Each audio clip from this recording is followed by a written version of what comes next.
If you want to have the same first layer problems, then skip this video. For today, we are going to look at the 3 common problems that I see all the time in Facebook groups. But now let us get you printing reliably and let us look at this Draken. He wrote that he increased the nozzle temperature from 190 to 195 degrees with no luck. He wondered if it is the speed, the temperature, or the filament, but forgot the most important part. Printing PLA at 190 degrees is on the low end. If the PLA is too cold, then you can have bad layer adhesion, poor layer bonding, rough surfaces, and even gaps because the PLA hardens too fast. And therefore, there is a higher chance of jamming and clogging, which can be very expensive. My guess is that the bed is at standard temperatures, but he has not cleaned his plate. So my simple recommendation is to clean your plate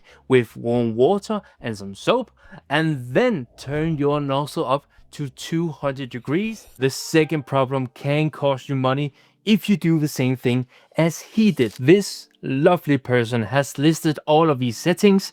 However, he has cleaned his SuperTech build plate with 99% IPA. That is one of the worst things that you can do to these plates. Acetone and IPA will destroy the coating of the super plate, so you will get first layer problems and warping because there is nothing that can really grip the plastic that you are trying to print. I can see from his stats that he's printing on the low end of what PETG can handle.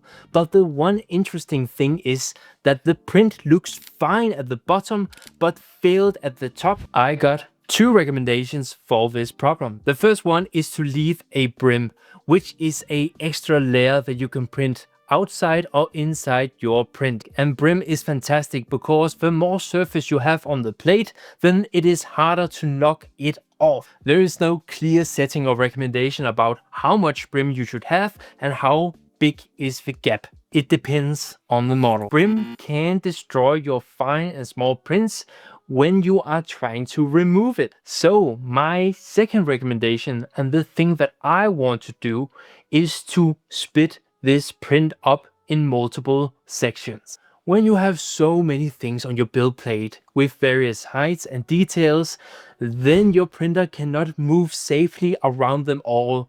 These printers today, they move so freaking fast, so there is some force when they are moving. My clear recommendation is just to split this up. What you got here is a classic first layer adhesion problem. Since you and I do not know the temperatures, then we can see that this print has small thin parts, which is where the print struggles. If the nozzle temperatures are correct, the plate is clean, and the print head can move freely, then we can talk about speed.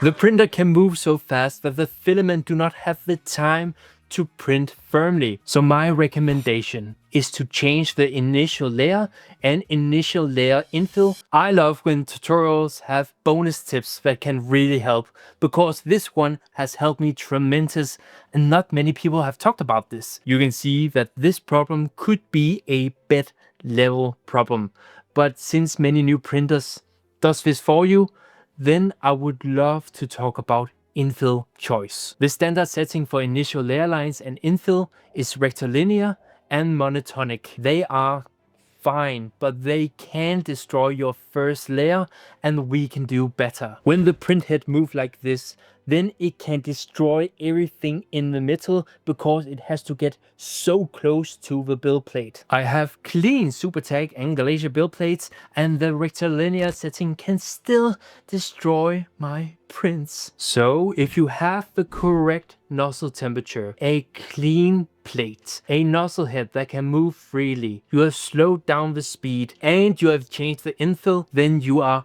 pretty much set for your 3D printing journey. So what infill setting should we choose? Change the bottom surface pattern and the initial solid infill pattern to Archimedean.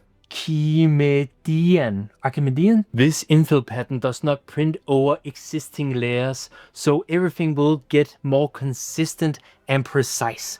It would be an honor if I served you today or helped you in some way. Thank you so much for being here. I'm so grateful. Happy printing.